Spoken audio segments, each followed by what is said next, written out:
Hello दोस्तों, आशा करते हैं आप लोग बहुत अच्छे होंगे। द परफेक्ट स्टडी में आप सभी लोगों का स्वागत है। बीएड थर्ड सेमेस्टर की क्लास स्टार्ट हो चुकी है और आज हम लोग क्लास नंबर 4 को डिस्कस कर रहे हैं। इसके पहले 3 क्लास हो चुकी है पेपर सेकेंड की, और पेपर फर्स्ट की 5 से 6 क्लास हो चुकी है। यदि उन क्लासेस को आप लोग नहीं देखे हैं तो द परफेक्ट स्टडी के प्लेलिस्ट वाले ऑप्शन में जाके उन क्लासेस को बिल्कुल अच्छे से देख सकते हैं। मैं सबकी प्लेलिस्ट मेंटेन कर दिया हूँ। ठीक है, चलिए आइए। वीर बहादुर सिंह पूर्वांचल यूनिवर्सिटी हो गई जो जौनपुर में स्थित है, उसके साथ साथ महाराजा सुहेलदेव स्टेट यूनिवर्सिटी हो गए जो आजमगढ़ में स्थित है, या फिर किसी अन्य यूनिवर्सिटी से भी आप बीएड कर रहे हो और आपके सिलेबस का पार्ट आपकी एक तरीके से आपकी ये विषय वस्तु है लिंग विद्यालय और समाज, तो पूरी क्लास को बहुत अच्छे से देख सकते हैं, समझ सकते हैं। चलिए आज ये चैप्टर नंबर हम लोग 4 डिस्कस करने जा रहे हैं, जिसका नाम क्या है तो भैया जेंडर इन इक्वलिटी। उसके आगे आप यहाँ पे लगा सकते हो चैलेंजिंग, यानी चुनौतीपूर्ण लिंग की असमानता। ठीक है, यानी हम अपने समाज में कैसे लिंग असमानता को दूर कर सकते हैं, कैसे उनको देखने को मिलता है लिंग असमानता, शिक्षा के द्वारा इनको कैसे दूर कर सकते हैं, इन सब पॉइंटों को डिस्कस करेंगे। और हर साल यहाँ से क्वेश्चन भी बनता है कि भैया चुनौतीपूर्ण लिंग की असमानता की विवेचना करो, या फिर चुनौतीपूर्ण लिंग की असमानता को जड़ से समाप्त करने के लिए उपायों को बताइए, या फिर शिक्षा में इनके स्वरूप को बताइए। तो इन सब पॉइंटों को हम लोग डिस्कस करने जा रहे हैं। खूब मेहनत से, खूब अच्छे से, खूब दिमाग, खूब दिल लगा के एक एक पॉइंट को समझिएगा और आइए कॉन्सेप्ट क्लियर करने का प्रयास करते हैं। और याद रखिएगा, अब की बार द परफेक्ट स्टडी आपके ऊपर जिम्मेदारी छोड़ा है कि एक भी बच्चे का 80% के नीचे नहीं आना चाहिए। कहते हैं ना, अपना आप 100% दीजिए। ठीक है, कॉपियां अच्छे से लिखिएगा, बिल्कुल एकदम तथ्य के साथ लिखिएगा। बाकी एग्जामिनर के हाथ में वो कितना नंबर देगा उसमें आपका कंट्रोल नहीं है। ठीक है, लेकिन अपना एफर्ट तो लगाइए आप। चलिए इसी के साथ क्लास को स्टार्ट करते हैं। चुनौतीपूर्ण लिंग की असमानता को हम लोग समझते हैं। सबसे पहले मैं ये बात बता दूं कि चुनौतीपूर्ण लिंग की असमानता में जो ये शब्द है चुनौतीपूर्ण, यानी ये जो शब्द है चैलेंजिंग, पहले इसे हम लोग समझते हैं कि सर ये चैलेंजिंग आखिर इसके आगे क्यों लग गया। आपकी बात देखो, ध्यान समझना।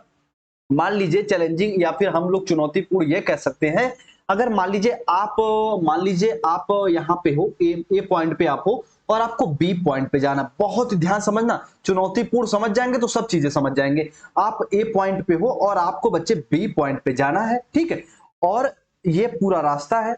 ठीक है, और यहाँ पे सी एज ए पर्सन मैं आपको ये बोल रहा हूँ, ए वाले बच्चे से बोल रहा हूँ। मान लो यहाँ पे कोई एक्स पर्सन है, उसको ए पॉइंट से बी पॉइंट पे जाना। ठीक है, और मैं यहाँ पे सी, मैं मान लीजिए एज ए टीचर मैं आपको बोला बच्चे यक्स आप एक काम करो, जिस पॉइंट पे आप चलना प्रारंभ कर रहे हो, जिस रास्ते पे आप चलना प्रारंभ कर रहे हो वो चुनौतीपूर्ण है, यानी उस रास्ते में आपको बाधाएं आएंगी। उस रास्ते का मेरे भाई बहुत ज्यादा खड्डी खुट्टा होगा, उस वो रास्ता बिल्कुल टूटा फूटा होगा, वहां पे बिल्कुल एक तरीके से चोर डाकू घूमते रहते हैं। तो मैं आपको बता दिया भैया कि वो रास्ता चुनौतीपूर्ण है। तो कहने का साफ साफ मतलब है, चुनौतीपूर्ण को कह सकते हैं कि हमारे रास्ते में बाधक बनना, जिस रास्ते पे आप चलना चाहते हैं उसमें बाधक बनना। तो कहोगे सर अब इस टॉपिक से रिलेट करो चुनौतीपूर्ण को। ठीक है, समझाते हैं। देखो, जैसे लिंग की असमानता, यानी स्त्री पुरुष में जो भेद कर रहे हो, वो भेद को समाप्त करने में कौन कौन सी बाधाएं आएंगी।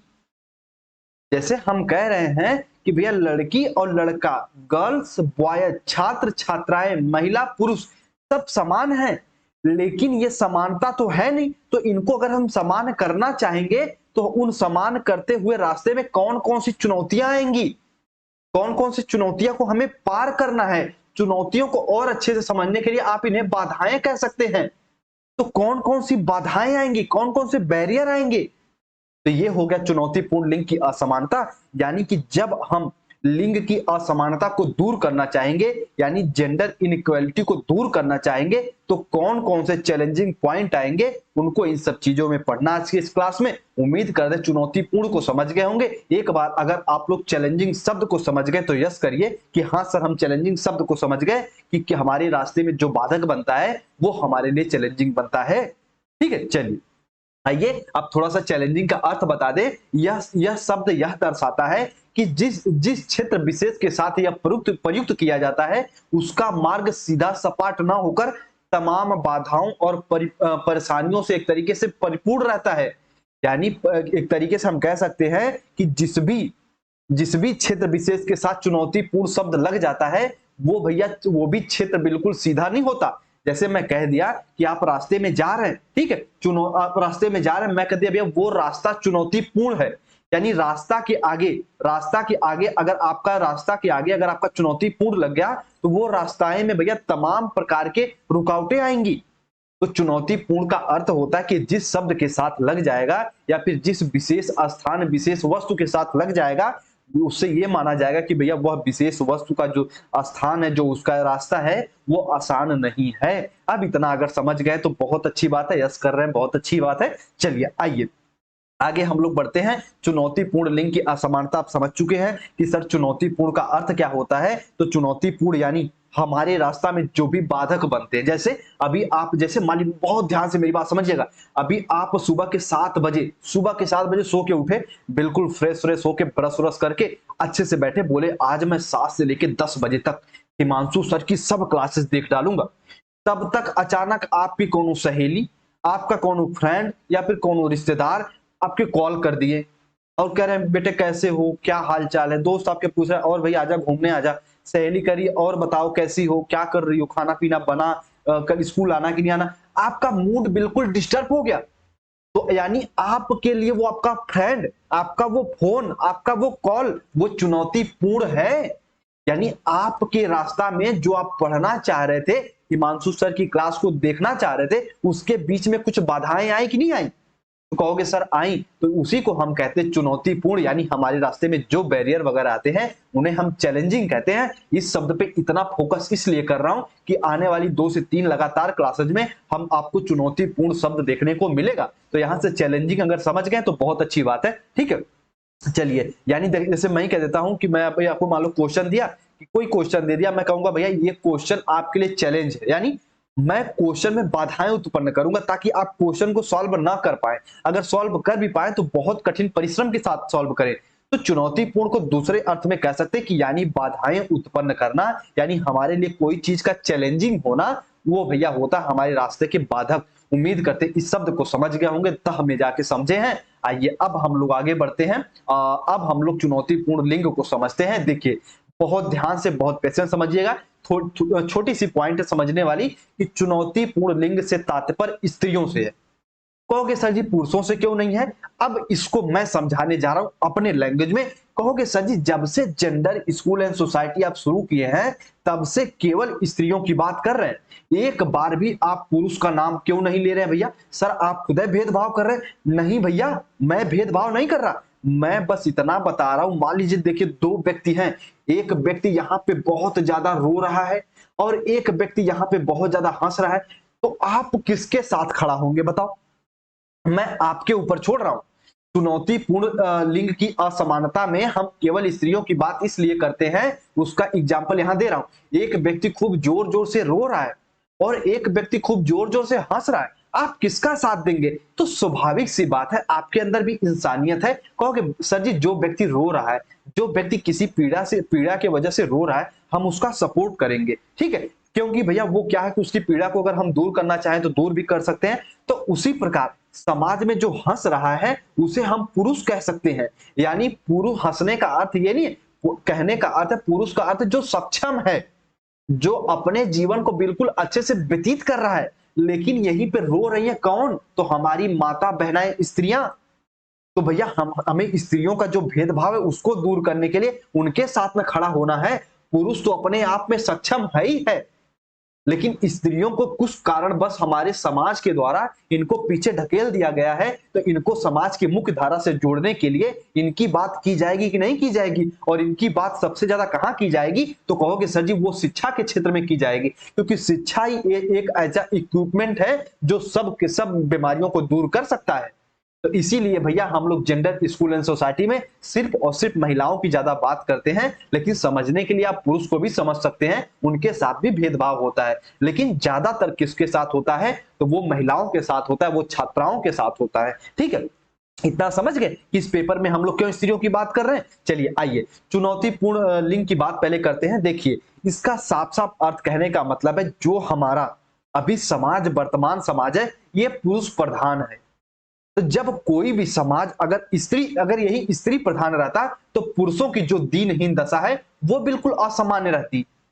जो जो स्त्रियों की दीनहीन दशा है वो असामान्य रहती, लेकिन यहीं पे अगर पुरुषों की बात करें, पुरुष प्रधान है तो महिलाओं की दीनहीन दशा है। तो इनको बराबर करने के लिए हमें कुछ आंदोलन, कुछ तरह तरह की व्यवस्थाएं चलानी पड़ती हैं। तो इसलिए कहते हैं कि चुनौतीपूर्ण लिंग में हम लोग इसलिए सिर्फ और सिर्फ स्त्रियों की बात करते हैं। अब उम्मीद करते हैं हमारी बात को समझ गए होंगे कि चुनौतीपूर्ण लिंग में हम लोग क्यों स्त्रियों की बात करते हैं, क्योंकि स्त्रियों का जो क्षेत्र है उसको एक तरीके से रोक दिया गया, उनके डेवलपमेंट को रोक दिया गया। ठीक है, स्वतंत्रता के पश्चात तमाम संवैधानिक कानून प्रावधान के पश्चात इनकी चुनौतियों में कमी नहीं आई है। जैसे बाल विवाह हो गया, कन्या भ्रूण हत्या हो गया, बहुपत्नी हो गया, और तरह तरह के जितने भी प्रकार की स्त्री एक तरीके से कुरीतियां हैं वो हमारे समाज में व्याप्त हैं।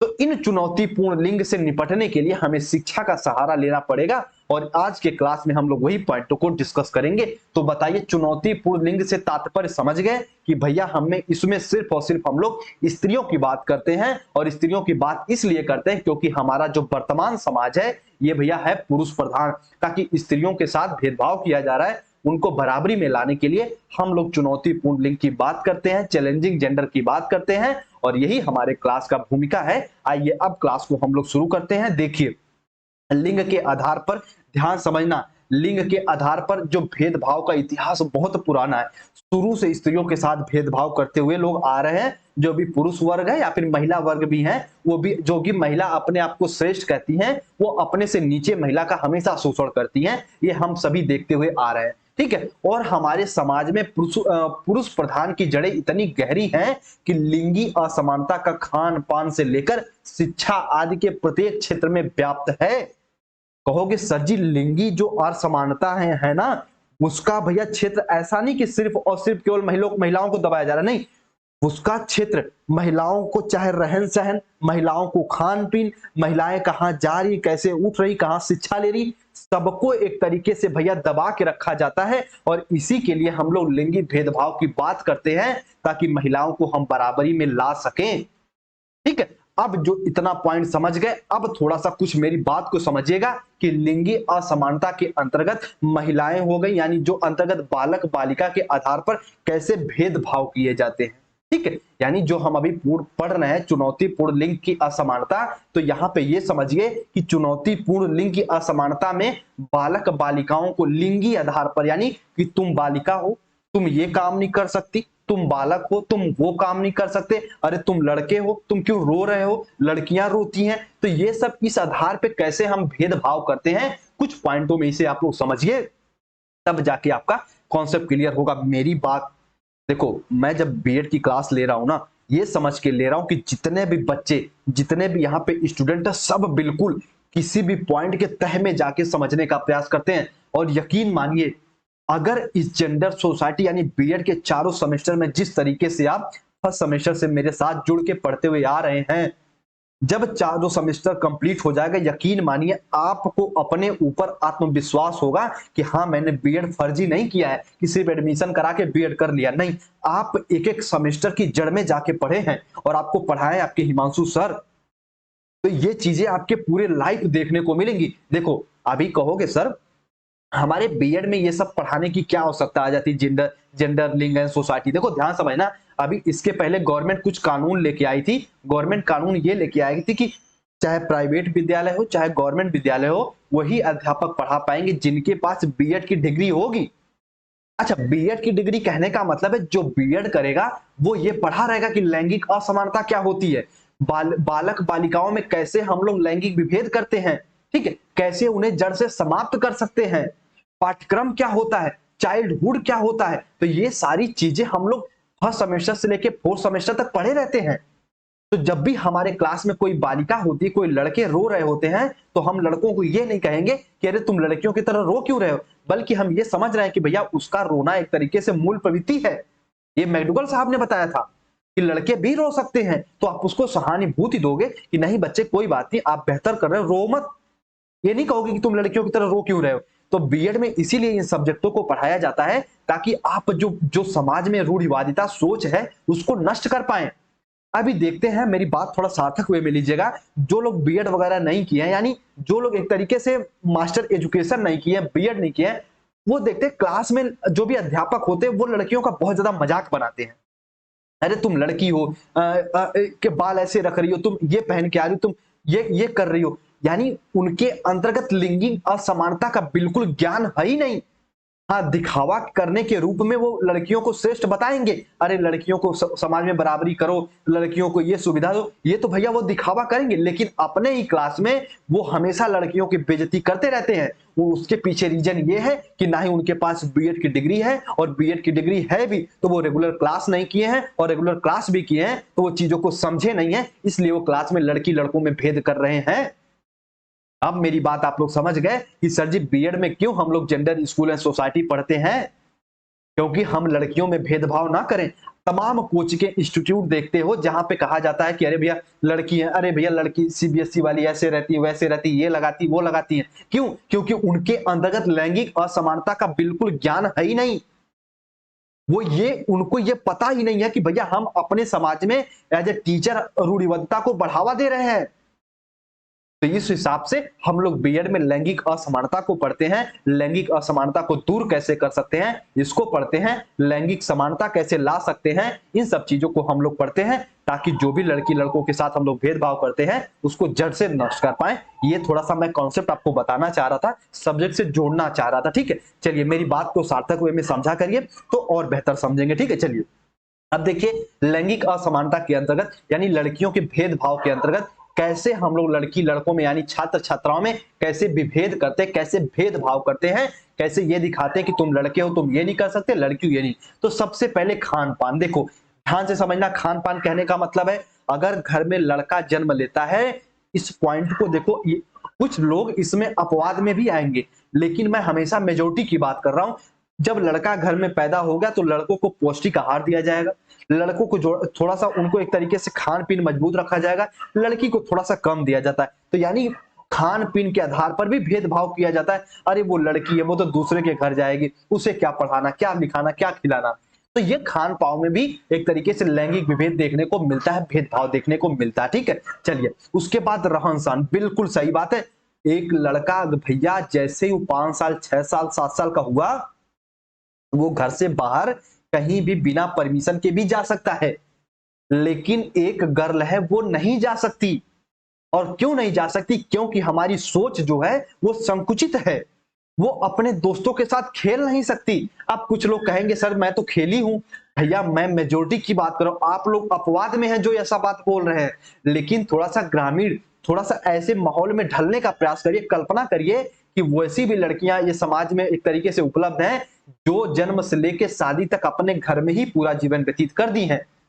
तो रहन सहन के आधार पर भी भेदभाव किया जाता है। शिक्षा तो बिल्कुल सही बात है, लड़कियों को कम पढ़ाया जाता है, लड़कों को ज्यादा पढ़ाया जाता है। और इसका एक ही कुछ यहाँ पे ज्ञानी इसकी एक ही बात बताते हैं, अरे लड़कियों को क्या पढ़ाना, उनको तो कि चौका चूल्हा करना है, उनको जाके गैस पे खाना बनाना है, अरे उनको जाके पति की सेवा करना है, बच्चे पालना है। अरे ये तुम्हारी सोच भ्रष्ट हो चुकी है। इसीलिए कहते हैं कि ये जो भैया शिक्षा है ना, ये सबसे बड़ा हथियार है जो लैंगिक भेदभाव को समाप्त कर देगा, ठीक है। तो ये जो लड़की लड़कों में शिक्षा भी भेदभाव करती है कि बच्चों को ज्यादा पढ़ाइए, बच्चों को लड़कियों को कम पढ़ाइए, इस हिसाब से जो कि भैया शिक्षा भी भेदभाव करती है, ठीक है। तो इस हिसाब से ये भी हमारे समाज में व्याप्त है। और लैंगिक भेदभाव को समाप्त करने के लिए एजुकेशन ही एक ऐसा हथियार है, जब हम दोनों को समान रूप से देंगे तो भैया लैंगिक भेदभाव समाप्त हो जाएगा। सामाजिक कार्यों में सहभागिता, इसको तो समझाने की जरूरत नहीं है। सामाजिक कार्य जितने भी होते हैं महिलाओं को चढ़ बढ़कर हिस्सा लेने का मौका नहीं दिया जाता है, ठीक है। अरे कहोगे सर जी कुछ बोलते रहते हैं आप, मैं कुछ नहीं बोलता, बिल्कुल जो मैं देखा रहता हूं ना वो आपको क्लास में बताता हूं। अभी रामायण रामलीला आप देखते होंगे कि जो भैया रामलीला रामायण होता है, कहीं कहीं जो होता है ना, स्त्री जो सीता बनती है वो कोई पुरुष ही बनता है।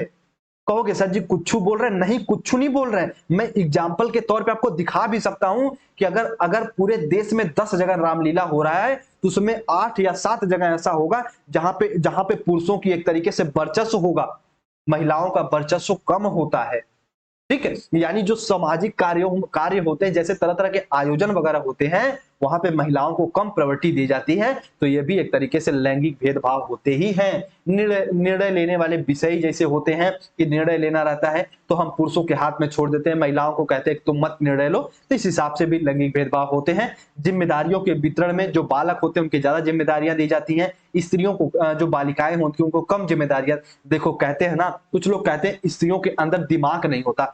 मेरी बात मानिए, अगर किसी व्यक्ति को आप सुबह शाम ये कहो कि तुम पागल हो, तुम पागल हो, आप पागल हो, आप पागल हो, तुम एकदम पागल हो, भैया 10वें दिने वो जरूर पागलों जैसा व्यवहार करने लगेगा। जब स्त्री को तुम ये कहोगे तुम कमजोर हो, कमजोर हो, कमजोर हो, तो भैया एक तरीके से उनके अंदर मनोवैज्ञानिक जो एक तरीके सिद्धांत वो डेवलप हो जाएगा। वो अपने आप को मान लेंगे कि चलो अगर सब लोग कह रहे हैं तो क्या पता मैं कमजोर ही हूं।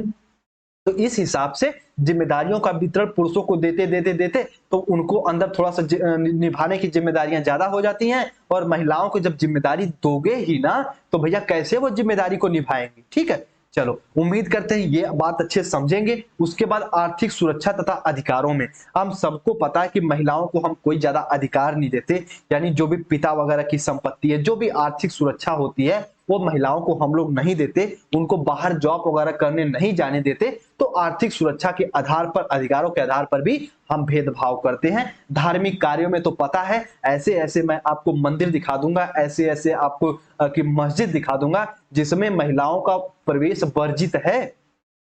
ठीक है, महिलाओं को उसमें जाने ही नहीं दिया जाएगा, महिलाओं को कुछ अच्छा अनुष्ठान करने ही नहीं दिया जाएगा। अरे अपने अपने एग्जाम्पल के तौर पे देख लीजिए, आज तक कौन सा ऐसा यज्ञ देखे हैं जहां पे महिलाएं हवन पूजा करती हों?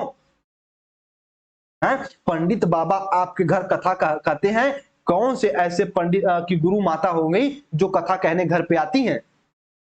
अब अगर इसे अन्यथा ले रहे हो तो ये आपका अनमेच्योरिटी दिखा रहा है, लेकिन बस मैं कॉन्सेप्ट बता रहा हूं कि कैसे भेदभाव होता है। जब हम कह रहे हैं कि बिना स्त्री के पुरुष धरती पे जन्म नहीं ले सकते, तो भैया आपके घर में जब पूजा पाठ हो रहा है तो क्यों सिर्फ पुरुष ही पूजा पाठ करवा रहे हैं, महिलाएं क्यों नहीं करवा रही हैं? इसी के खिलाफ इतने इतने प्रचंड आंदोलन चले, लेकिन उन आंदोलनों को कोई आधार नहीं मिला, क्योंकि ये भैया हमारा समाज क्या है, तो ये पितृसत्तात्मक है, ये हमेशा स्त्रियों को दबाते हुए आ रहा है। ठीक है, और जब तक स्त्रियां इसके प्रति जागरूक नहीं होंगी तब तक इसका भैया कोई इलाज नहीं है। जैसे आपके पैर में बहुत बड़ा फोड़ा निकल गया और आप उसको लेके ढूंढ रहे हैं, उसको लेके दौड़ रहे हैं कि मेरे फोड़ा निकल गया, फोड़ा निकल गया, तो उसका कोई इलाज नहीं है। बल्कि हिमांशु सर के यहाँ आएंगे, कहेंगे सर मेरे पैर में फोड़ा निकल गया, तो मैं भी कहूंगा ठीक है बच्चे निकल गया तो उसको बचा के रखो, ऐसा करो, उसको उसको ऐसा करो कि उसको फोड़ दो या फिर उस पर दवा लगा लो, लेकिन एक्शन तो आप ही को लेना है ना। अगर स्त्री शिक्षा की बात कर रहे हैं तो उसमें स्त्री शिक्षा को तो पढ़ना अनिवार्य है ना, स्त्रियों को आगे आना अनिवार्य है ना, धार्मिक क्रियाकलाप करना अनिवार्य है ना, अधिकारों को प्राप्त करना अनिवार्य है ना। तो इस हिसाब से चीजों को समझेंगे कि अगर हम लोग लैंगिक भेदभाव को समाप्त करना चाहते हैं तो सबसे पहले इसमें 2 पॉइंट आएंगे, एक शिक्षा और एक महिला।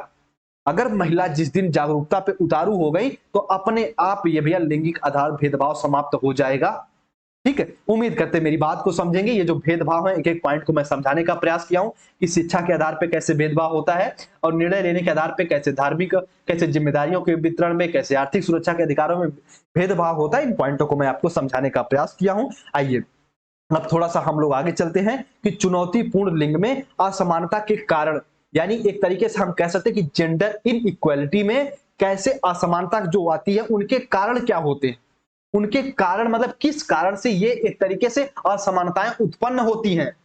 कहोगे सर जी, आइए सबसे पहले कहोगे सर जी आप गरीबी को क्यों सेलेक्ट किए हैं, गरीबी से सर की असमानता का क्या अर्थ है? एकदम बेसिक एग्जांपल देंगे, आपके दिल में बैठ जाएगा। चलिए आइए बताइए। गरीबी, ध्यान से सुनिएगा। मान लीजिए आप किसी घर में जन्म लेते हैं और आपके पिता बिल्कुल सक्षम है। ठीक है, आप कोई घर किसी घर में जन्म लेती हैं, आपके पिता बिल्कुल सक्षम है, तो आपको खूब अच्छे से पढ़ाएंगे लिखाएंगे, बाहर घूमने भी जाने देंगे। लेकिन किसी घर के पिता थोड़ा सा भैया अपना रोजगार जो भी चला रहे हैं, जीवन यापन हो जा रहा है और उनके 3 से 4 पुत्रियां हैं, बेटियां हैं, और वो क्या करेंगे भैया बताइए? वो कभी भी आपको पढ़ने के लिए सुचारू रूप से फ्री छोड़ेंगे? कहोगे सर जी नहीं छोड़ेंगे। तो जो गरीबी होती है ये भी जेंडर इनइक्वालिटी में अपना रोल प्ले करती है। यानी जेंडर असमानता में जो गरीबी होती है ना, ये भी अपना रोल प्ले करती है। अब बताइए इससे सहमत हैं कि नहीं है? ठीक है, अगर कोई घर का व्यक्ति अगर सक्षम है तो अपने बहन बेटी को खूब पढ़ाते हैं। हाँ, अपवाद में एक दो लोग नहीं पढ़ाते, लेकिन अधिकतर जो भी सक्षम है वो पढ़ाते ही हैं। और कोई पिता ऐसा नहीं चाहता कि अपने बेटी को ना पढ़ाए, लेकिन वो भैया उसकी कुछ मजबूरियां रहती हैं। कोई भी भाई ऐसा नहीं चाहेगा कि उसकी बहन घर से बाहर जाके ना पढ़े, लेकिन समाज में कुछ ऐसे दुष्ट विचार के व्यक्ति हैं जो उसको एक तरीके से नेगेटिव नजरों से देखेंगे, उसको अभद्र टिप्पणी करेंगे, तो उसका भाई भी डिमोटिवेट होगा और ये सामाजिक कारणों की वजह से भैया वो अपनी बहन को भी पढ़ने से रोक देता है। वरना कोई परिवार का व्यक्ति नहीं चाहेगा कि उसकी बहन बेटी ना पढ़े। तो गरीबी भी इसका इंपॉर्टेंट रोल है जेंडर की इनइक्वालिटी में, जेंडर के असमानता में गरीबी भी अपना रोल प्ले करती है। समझ गए तो यस करिए। अशिक्षा, हम सबको पता है भैया, जो व्यक्ति अशिक्षित होते हैं, अशिक्षित कहने का मतलब है जिनको किसी कारणवश एजुकेशन नहीं मिल पाया है, उनको देखते होंगे कि वो गर्ल्स एजुकेशन के पक्ष में नहीं रहते। आपके घर के बहुत ज्यादा बुजुर्ग जो होंगे, जो पहले के थोड़ा सा होंगे, अभी ये पूरी पीढ़ी ऐसी है कि घर में कुछ बुजुर्ग ऐसे हैं भैया जो उनके फेसबुक आईडी वगैरह नहीं है। देखो कहते हैं ना, हमारी मम्मी, हमारे पापा, या फिर पापा तो फेसबुक आईडी बनाइए लिए होंगे सबके, लेकिन मम्मी हो गई, दादी दादा हो गए, ऐसी हम लोग की जनरेशन है ना, हम लोग बिल्कुल बॉर्डर पे हैं। हमारे बाद जो जनरेशन आएगी, कोई ऐसी मम्मी नहीं होंगी जो व्हाट्सएप चलाना ना जानते हो, जो फेसबुक चलाना ना जानते हो, जो इंस्टाग्राम चलाना ना जानते हो, तरह तरह के सोशल प्लेटफॉर्म। तो भैया लेकिन अभी के जो जनरेशन है वो अशिक्षा के कारण, कि लड़कियों को हम क्यों पढ़ाएं, लड़कियों को हम नहीं पढ़ाना चाहते, तो अशिक्षा के कारण भी जो भैया लैंगिक विभेद देखने को मिलता है, ये भी इसका प्रमुख कारण है। तो ये असमानता के दो मुख्य कारण है चुनौतीपूर्ण के, यानी कि जो लिंग असमानता देखने को मिलती है उसमें गरीबी भी, शिक्षा भी, सामाजिक कारण में बता ही दिया कि सामाजिक कारण में क्या होता है, लोग अपने बहन बेटी को तो पढ़ने के लिए भेज देते हैं, लेकिन अपने घर की बहन बेटी पे नजर बनाए रखते हैं। उनको ये कहते हैं कि भैया तुम्हें नहीं पढ़ना है, क्या करोगे उसे पढ़ा के, जाना तो किसी को घर ही है। तो इस प्रकार से जो सामाजिक कारण होते हैं, यानी तरह तरह के, उसके कारण भी जो स्त्रियों को शिक्षा नहीं दी जाती है, तो ये भी भैया लैंगिक असमानता के एक कारण हो गए। आर्थिक कारण, हम सबको पता है कि गरीबी को आर्थिक कारण से आप जोड़ सकते हैं कि इतना कोई परिवार सक्षम नहीं है कि वो अपनी बेटियों को शिक्षा वगैरह दे पाए, तो आर्थिक कारण की वजह से भी लैंगिक विविधता देखने को मिलती है। धार्मिक कारण, हम सबको पता है कि कोई कोई ऐसे रीति रिवाज होते हैं जिसमें स्त्रियों को बिल्कुल नकार दिया जाता है, उसमें यह बताया जाता है कि नहीं भैया आप, तुम लड़की हो, तुम इसमें नहीं पार्टिसिपेट कर पाओगी। तो इसकी वजह से धार्मिक कारण की वजह से भी लैंगिक असमानता देखने को मिलता है। सुरक्षात्मक कारण, इसको थोड़ा समझने वाली पॉइंट है। सुरक्षात्मक कारण को, अगर एक घर में अगर कोई बेटा जन्म लेता है तो पिता बिल्कुल सर, कहते हैं ना, पिता का एक तरीके से गर्व से सर ऊंचा हो जाता है। लेकिन जब बेटी जन्म लेती है तो पिता के मन में डर उत्पन्न हो जाता है कि मेरी बेटी बड़ी होगी और समाज में कैसा, समाज का माहौल चल रहा है, कैसा उसको एक तरीके से, कैसे कैसे उसको हम देखेंगे, कैसे उसको रहन सहन कैसे करेंगे। तो सुरक्षात्मक कारण की वजह से लोग बेटियों को एक तरीके से कहते हैं कि बेटी नहीं जन्मे तो अच्छी बात है, ऐसा होता है जनरली। ठीक है, तो सुरक्षात्मक कारण की वजह से भी लैंगिक असमानता देखने को मिलती है कि पुरुषों को हम ज्यादा वर्चस्व देते हैं, महिलाओं को कम देते हैं। ठीक है, जागरूकता का अभाव, इसको तो समझाने की आवश्यकता नहीं है, आप सबको पता है कि भैया लैंगिक असमानता का मुख्य कारक है जागरूकता। हम ये देखते हैं कि जो भी अपनी बहन बेटी को, अपनी अपनी गर्ल्स को, अपनी एक तरीके से बच्ची को पढ़ाना नहीं चाहते, या तो वो अशिक्षित है, या फिर उनको जागरूकता की कमी है, या फिर वो अन्य आर्थिक कारण भी हो सकते हैं, गरीबी वगैरह। लेकिन जागरूकता भी एक इंपॉर्टेंट है कि वो जागरूक नहीं है महिलाओं की शिक्षा के प्रति। ठीक है, तो इतना इसके बारे में जानते रहिएगा। राजनीतिक कारण भी हो सकते हैं, अपने राजनीतिक भला के लिए लोग महिलाओं को आगे नहीं आने देते, पुरुष वर्ग, तो इसके कारण भी लैंगिक असमानता देखने को मिलती है।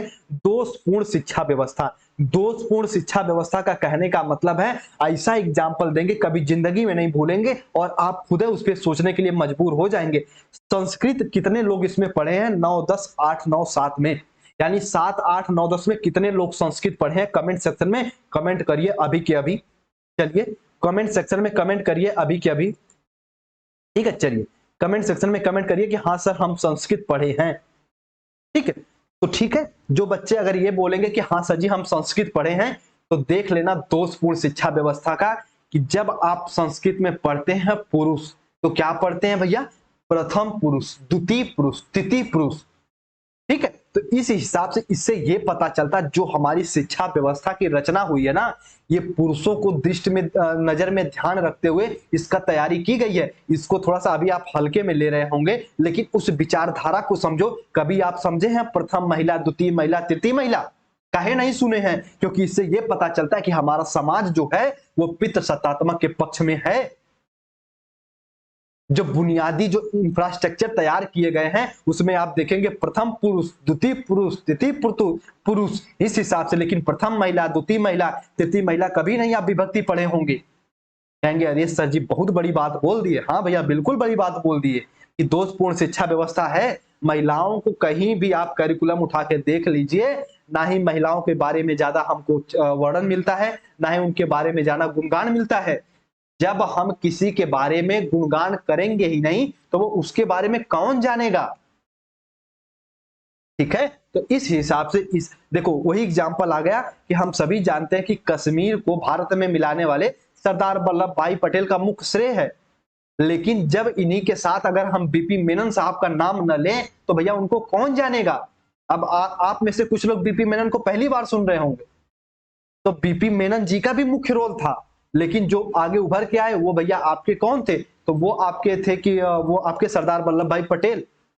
ठीक है। इस हिसाब से चीजों को समझिए। अगर हम किसी को प्रायोरिटी नहीं देंगे तो वो कैसे वो आगे समझ आ पाएगा? जब आप महिलाओं को शुरू से दबाते आ रहे हैं अपने पुस्तक में, अपने समाज में, अपने घर में, अपने विद्यालय में, अपने वातावरण में, अपने इन्वायरमेंट में, तो कैसे एक्सपेक्ट कर सकते हो कि महिलाएं समाज का बराबरी का दर्जा हासिल कर रही हैं? ठीक है। इसीलिए तरह तरह की योजनाएं चला रही हैं। और हाँ यकीन मानिए, ये मैं चैप्टर है इसलिए इतना पढ़ा रहा हूं डीप में जाके, लेकिन यकीन मानिए आज जो वर्तमान स्थिति है, महिलाओं की स्थिति में बहुत ज्यादा सुधार आ गया है। ठीक है। वो अपने अपने अधिकारों के लिए लड़ भी रही हैं और एक तरीके से अपना जीवन और बेहतर कर भी रही हैं। ठीक है।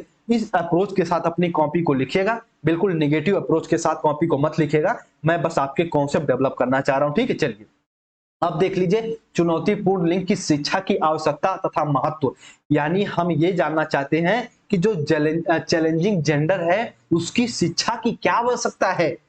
यानी एक तरीके से ये कह सकते हो कि जेंडर की शिक्षा यानी लिंग की शिक्षा की आवश्यकता क्या है, उनके महत्व क्यों है, इनको आइए समझिए। सबसे पहले चुनौतीपूर्ण लिंग की शिक्षा की आवश्यकता को समझिए। और हाँ इसका पीडीएफ मैं टेलीग्राम पे डाल दूंगा, परेशान मत होइएगा। ठीक है। चलिए चुनौतीपूर्ण लिंग की शिक्षा की आवश्यकता, सबसे पहले व्यवसायिक शिक्षा।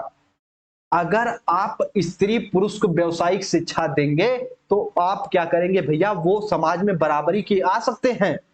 अगर उनको व्यवसाय के बारे में बताएंगे तो अपना वो रोजी रोटी चलाने के लिए एकदम सक्षम हो जाएंगे, तो वो भी समाज के मुख्य धारा से जुड़ जाएंगे। ठीक है। तो ये आपकी चुनौतीपूर्ण लिंग की सामाजिक आवश्यकता में सबसे पहले ये है कि उनको व्यवसायिक शिक्षा दीजिए। उसके बाद समुचित पाठ्यक्रम तथा शिक्षण विधियां। जो करिकुलम आप पुरुषों के लिए, जो करिकुलम आप बालकों के लिए, जो करिकुलम आप छात्रों के लिए ले रहे हैं, वही करिकुलम आप महिलाओं के लिए, स्त्रियों के लिए, छात्राओं के लिए लाइए। समान शिक्षण विधियों का प्रयोग करिए। ठीक है। तो ये भी आपका आवश्यकता ये भी हो जाती है। उसके बाद जीवन उपयोगी व व्यवहारिक शिक्षा। महिलाओं को भैया ऐसी शिक्षा दीजिए या फिर पुरुषों को भी ऐसी शिक्षा दीजिए जो उनके जीवन से संबंधित हो, जीवन के लिए उपयोगी हो, व्यवहारिक शिक्षा हो, समाज से उनको रूबरू करा पाए। ठीक है। पृथक पृथक रुचियों यानी अलग अलग जो रुचियां होती हैं उनके आवश्यकता अनुसार शिक्षा। अगर कोई महिला साइंस में जाना चाहती, साइंस क्षेत्र में, तो उस हिसाब से शिक्षा उसे दो। उसे सिलाई सीखने के लिए प्रतिबद्ध मत करो, मजबूर मत करो। ठीक है। तो ये सारी पॉइंट इसमें आप लोग जानते रहिएगा। शिक्षा प्रदान करते हुए पूर्णकालिक तथा अंशकालिक पाठ्यक्रमों की व्यवस्था। यानी उनके भैया जो भी शिक्षा के आप करिकुलम का डिजाइन कर रहे हो उसमें महिलाओं का भी भाग योगदान होना चाहिए। उनके पाठ्यक्रम का ऐसा ऐसा आप व्यवस्था करिए ताकि उनका भी उसमें पार्टिसिपेशन होना चाहिए, ताकि ये बेहतर इसका डेवलपमेंट हो पाए। ठीक है। उसके बाद 6 पॉइंट अनौपचारिक शिक्षा का प्रबंधन, जिससे कामकाजी तथा घरेलू कार्यों में संलग्न महिलाओं को भी शिक्षा प्राप्त कर सके। जैसे अनौपचारिक मैं आपको बताया हूं कि अनौपचारिक शिक्षा वो होती है जो स्कूल कॉलेज के बाहर दी जाए, यानी जिसका कोई लिमिटेशन समय नहीं हो। यानी महिलाएं घर में कार्य कर रही हैं, उनको बाहर जाने के लिए कोई समय नहीं है। ठीक है। वो बाहर जाके कोई कार्य नहीं कर सकती, यानी उनको इतना समय नहीं है कि किसी स्कूल विद्यालय में जाके शिक्षा ग्रहण कर पाए, तो उसे अनौपचारिक शिक्षा भी दीजिए ताकि वो इनफॉर्मल एजुकेशन भी उन्हें दीजिए ताकि वो भी एजुकेशन से जुड़ पाए। ठीक है। इनकी शिक्षा को प्रोत्साहन प्रदान करना, छात्रवृत्ति, निःशुल्क शिक्षा, छात्रावास इत्यादि की व्यवस्था करो। जो महिलाओं का स्कूल विद्यालय घर से दूर है उन्हें हॉस्टल वगैरह की व्यवस्था करो। निःशुल्क शिक्षा भी देने का प्रयत्न करिए ज्यादा से ज्यादा, ताकि महिलाएं भी शिक्षा इसमें प्रदान कर पाए। ठीक है, देखिए अब यही बात आ जाती है निःशुल्क शिक्षा की, कि जब बीएड की क्लास में चला रहा था तो मैं कुछ ऐसा प्रोसीजर लाया था कि जो बच्चे फीस पे करेंगे वही क्लास ले पाएंगे। लेकिन बहुत सी ऐसी गर्ल्स, बहुत सी ऐसी छात्राएं मैसेज की कि सर जी घर में कोई नहीं है, या फिर पापा हैं वो ऑनलाइन जानते नहीं, सर घर से बाहर हम जा नहीं सकते, सर भाई क्लास दिलाना नहीं चाह रहा है, सर भाई क्लास दिला रहा तो उसके पास ऑनलाइन सिस्टम नहीं है सर, तो सर कुछ ऐसा करिए कि हम भी पढ़ पाए, तो क्लास सबके लिए कर दिए।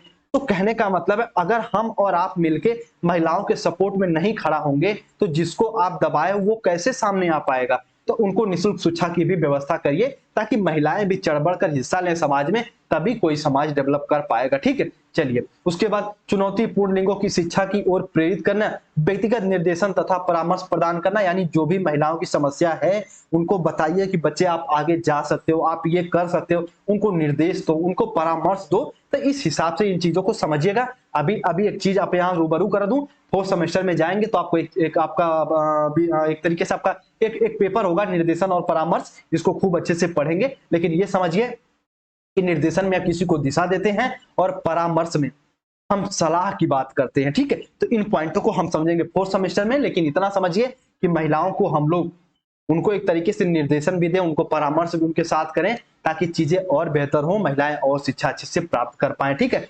विद्यालय आज आने जाने के लिए उनको सुविधा प्रदान करें, उनकी सुरक्षा को सुनिश्चित करें, ताकि उनको कोई एक तरीके से गलत व्यवहार उनके साथ न कर पाए।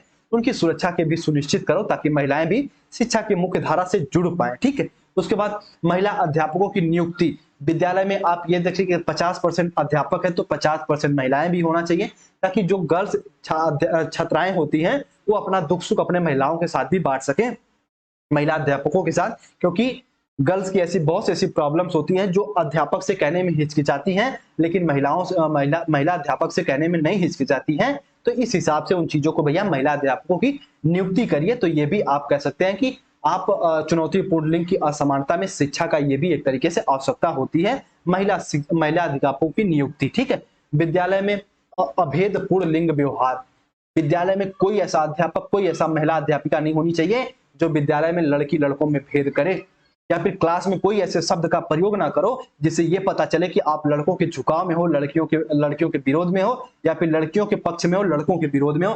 दोनों के लिए समान शब्दों का प्रयोग करिए, और ये एक अध्यापक का सबसे बड़ा गुण होना चाहिए। क्लास में कोई भी स्थिति हो, लेकिन कभी भी किसी गर्ल्स का किसी मजाक नहीं उड़ाना चाहिए अध्यापक को, या फिर किसी बॉयज का, किसी छात्र का भी कभी मजाक नहीं उड़ाना चाहिए। इससे आप लैंगिक रूढ़िबद्धता को बढ़ावा दे रहे हैं, और ये वही व्यक्ति करते हैं जिनको इन सब चीजों का ज्ञान नहीं होता है। अपने आप को कहने में तो बहुत बड़े ज्ञानी होते हैं, लेकिन जब उनको इंप्लीमेंट करने की बात आ जाती है उनका का सब ज्ञान धरा का धरा रह जाता है, और लड़के लड़कियों में भेद करते हुए अपने ज्ञान को आगे बढ़ाते हैं। ठीक है, और वही कहते हैं ना, अगर आप अध्यापक चाहे तो लैंगिक भेदभाव को थोड़ा बहुत तो कम कर ही सकता है, वो अभी अपने क्लास के माध्यम से, क्योंकि जो क्लास में वो लड़के लड़कियों को पढ़ा रहा है वही आगे जाके कभी आप भाई बनेंगे, कभी बाप बनेंगे, कभी पिता बनेंगे। ठीक है, तो इन सब चीजों को आप लोग यहाँ पे समझते हुए चलिए। ठीक है, चलिए ये आप लोग आवश्यकता को समझिए। आप चुनौतीपूर्ण लिंग की शिक्षा का महत्व, यानी हम ये लिंग की शिक्षा यानी जेंडर की एजुकेशन देते क्यों हैं,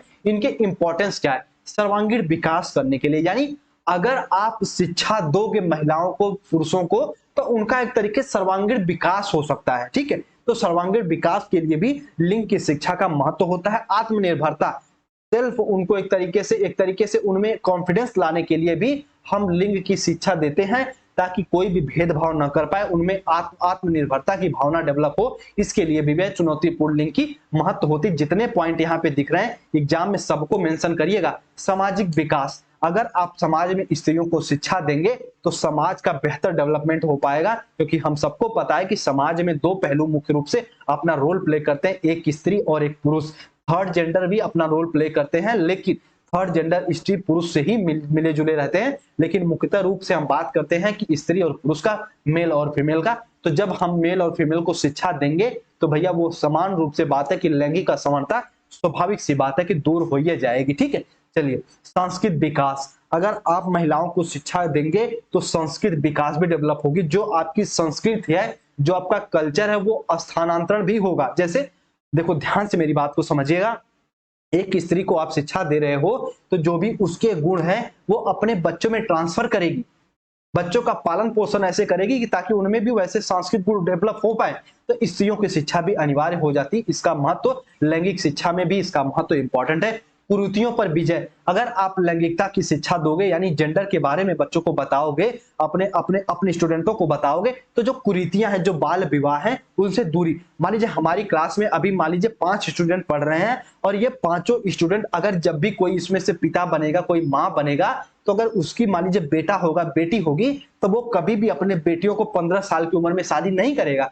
क्योंकि उसको तुरंत याद आएगा कि सर हिमांशु सर ने बताया था कि ये सब कुरीतियां हैं, बाल विवाह अपराध है।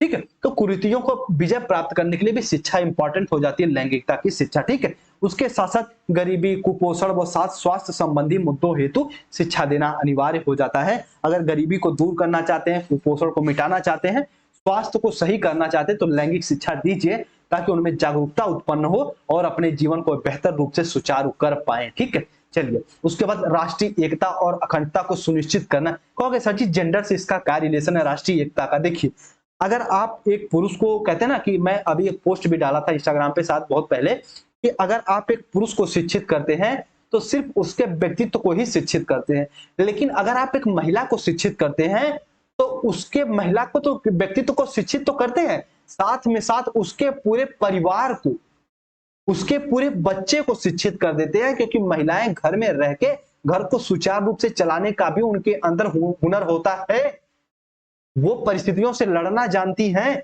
तो अगर महिलाओं को आप शिक्षित करेंगे तो राष्ट्रीय एकता, इनको प्रत्यक्ष और अप्रत्यक्ष दोनों रूप से वो राष्ट्रीय एकता में अपना रोल प्ले करती हैं, देश की अखंडता में अपना रोल प्ले करती। कहोगे सर जी प्रत्यक्ष रूप से, जैसे प्रत्यक्ष रूप से कोई लड़की आगे जाके टीचर बन रही है, कोई लड़की आगे जाके कोई इंजीनियर बन रही, कोई लड़की आगे जाके चाहे आर्मी ज्वाइन कर रही है, तरह तरह की वो कि एक तरीके से प्लेटफॉर्म को ज्वाइन कर रही है, तो वो तो प्रत्यक्ष रूप से अपना देश प्रेम दिखा रही है। लेकिन अप्रत्यक्ष रूप से जो भी स्त्री घर रह के या फिर शादी विवाह हो जाती, वो अपने बच्चों में अपना गुड डेवलपमेंट करती हैं, बच्चों को राष्ट्रीय एकता के बारे में बताती, बच्चों को अखंडता के बारे में बताती हैं। तो अप्रत्यक्ष और अप्रत्यक्ष रूप से दोनों रूप से वो महिलाएं जो होती हैं वो देश की एकता और अखंडता में अपना रोल प्ले करती हैं। इस पॉइंट को आप लोग समझ गए होंगे, तो एक बार यस करिए।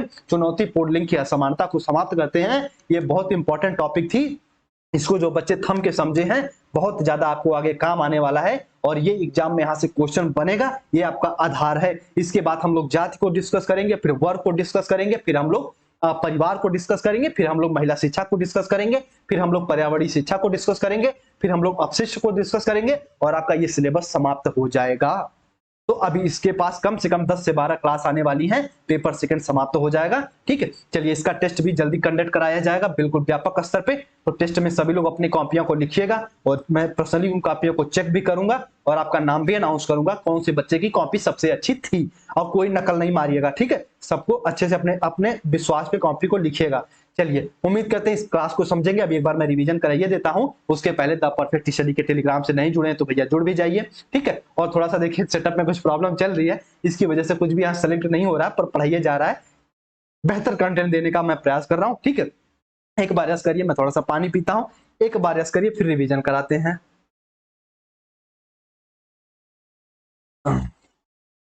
ठीक है, चलिए लैंगिक असमानता की बात करते करते ना अब सपने में भी आने लगता है कि भैया ये गलत बात है, इतना हम लोग पढ़ लिए इसके बारे में। चलिए द परफेक्ट स्टडी से जुड़ भी जाइए। बाकी ठीक है, जो भी है डिस्क्रिप्शन में लिंक उंक है, आप लोग वहां से ज्वाइन कर लीजिएगा, और आपको नोट्स लेने के लिए पता है कि आप ऊपर नंबर पे संपर्क कर सकते हैं। एक बार मैं इसका रिवीजन कराना चाहूंगा। ठीक है, अगर आपको क्लास समझ में आती तो बहुत अच्छी बात।